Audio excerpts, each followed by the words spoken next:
Dashes are a punctuation type that we don't really think much about.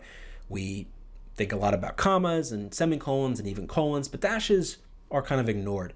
They're actually pretty useful in real life, but let's focus for the purpose of this video on how they are going to be used on the SAT. So let's look at some examples. Pinconning cheese, named after Pinconning, Michigan, has a unique texture and flavor. So we begin by using this dash here, and then to introduce this phrase, which is describing where this thing was named. It was named after, or what it was named after. It was named after this city. But the problem is when you use a dash here, you have to use a dash here. You got to be consistent. And we'll talk about how we use dashes as commas in a second. So the way to fix this one would be to make it dash dash. So Pinconning cheese, dash, named after Pinconning, Michigan, dash, has unique texture and flavor. You never want to mix your dash and your comma. Another way to actually fix it would be to change this dash into a comma. So you could have a comma and a comma. That would work. You got to be consistent. Comma, comma, or dash, dash. If you want to secure your share of the prize money, you have to send me $2,000 through Western Union. Here we've got a dash, which is kind of trying to act like a colon. As we'll talk about, dashes can do what colons do. But just like for colon, we wouldn't want to use a colon here because you have to is not a complete independent thought. So therefore, we in fact don't need any punctuation there at all. So as we've seen in these two examples, dashes function like commas and like colons. The only difference is they add emphasis. They draw your attention more to the thing that they are marking off than, say, commas were, which we basically overlook or at least don't really notice. The thing is, as we've seen, you've got to be consistent. So you don't want to mix commas and, should this be commas and dashes? You don't want to mix commas and dashes because you want to be consistent. 2 of commas or 2 of dashes. They're generally more informal than other punctuation marks, so this is getting into more of the outside world thing. It used to be the case that dashes would only be used like in fiction or in more informal prose, but they're actually beginning to enter into more formal texts recently.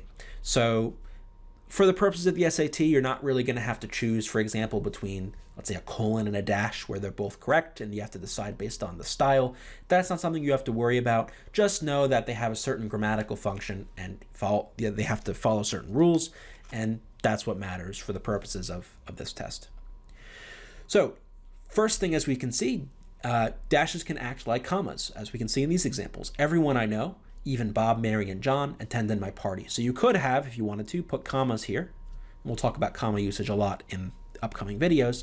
But in this case, dashes are fine. So dashes call attention much more to this intervening phrase to really emphasize that even Bob, Mary, and John attended the party. But grammatically, either would be fine. In this case, we would use dashes for emphasis. The apartment's inhabitants, 3 dogs, a cat, and a squirrel, had made a mess of the plate. So again, we could have used commas here, but dashes are just fine. Dashes can also act like colons. So whatever a colon can do, a dash can do. So for example, there are only 2 guarantees in life, death and taxes. So here, our dash or our colon is introducing a short explanatory phrase. Great, no problem. We could use a dash, a colon. I mean, totally interchangeable for our purposes. For the purpose of this test, you'll never have to choose between a colon and a dash here. But just know that this is a proper use for a dash. Dashes also have their own functions. Besides mimicking commas and colons, they can show interruptions, interjections, or changes in thought. So for example, his continued quests, I would say failures, to win the lottery drained his bank account. You wouldn't use commas here because this is an independent sentence and you really can't just throw an independent sentence in the middle of another sentence like this.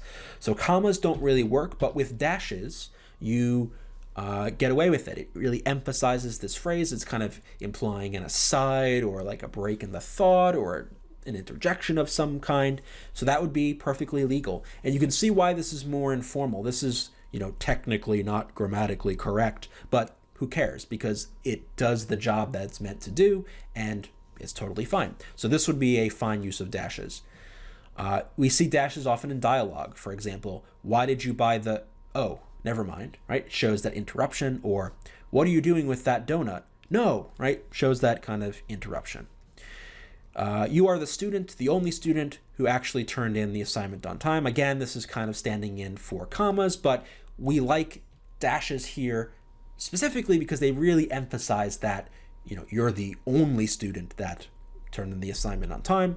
While dashes and commas are interchangeable grammatically, they may not be necessarily interchangeable stylistically, which is more something important for your own knowledge, not so much for this test.